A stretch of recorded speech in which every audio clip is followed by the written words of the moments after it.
Benjamin Franklin's speech at the signing of the Constitution. Mr. President, I confess that I do not entirely approve of this Constitution at present, but, sir, I am not sure I shall never approve it. For having lived long, I have experienced many instances of being obliged, by better information or fuller consideration, to change opinions, even on important subjects, which I once thought right, but found to be otherwise. It is therefore that the older I grow, the more apt I am to doubt my own judgment, and to pay more respect to the judgment of others. Most men, indeed, as well as most sects and religion, think themselves in possession of all truth, and that wherever others differ from them, it is so far error. Steele, a Protestant, in a dedication tells the Pope that the only difference between our two churches, in their opinions of the certainty of their doctrine, is the Roman Church is infallible and the Church of England is never in the wrong. But though many private persons think almost as highly of their own infallibility as that of their sect, few express it so naturally as a certain French lady, who in a little dispute with her sister said, "I don't know how it happens, sister, but I meet with nobody but myself that's always in the right. Il n'y a que moi qui a toujours raison."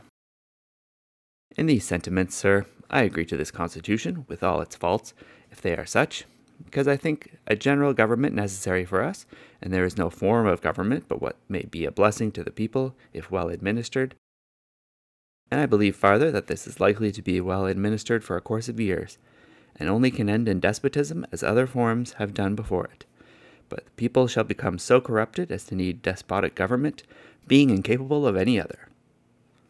I doubt, too, whether any other convention we can obtain may be able to make a better constitution, for when you assemble a number of men to have the advantage of their joint wisdom, you inevitably assemble with all those men all their prejudices, their passions, their errors of opinion, their local interests, and their selfish views.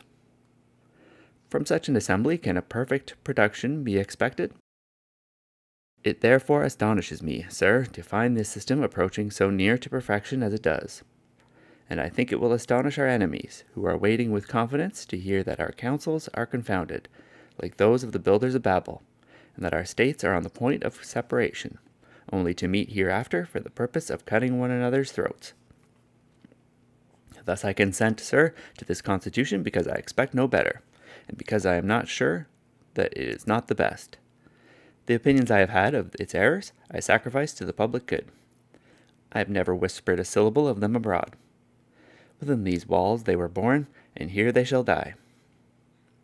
If every one of us, in returning to our constituents, were to report the objections he had to it, and to use his influence to gain partisans in support of them, we might present it being generally received, and thereby lose all the salutary effects and great advantages resulting naturally in our favor among foreign nations, as well as among ourselves, from our real or apparent unanimity.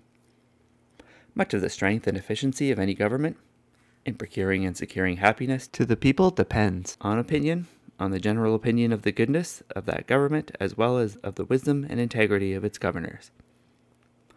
I hope, therefore, that for our own sakes, as part of the people, and for the sake of our posterity, we shall act heartily and unanimously in recommending this Constitution, wherever our influence may extend, and turn our future thoughts and endeavors to the means of having it well administered. On the whole, sir, I cannot help expressing a wish that every member of the Convention, who may still have objections to it, would with me on this occasion doubt a little of his own infallibility, and, to make manifest our unanimity, put his name to this instrument.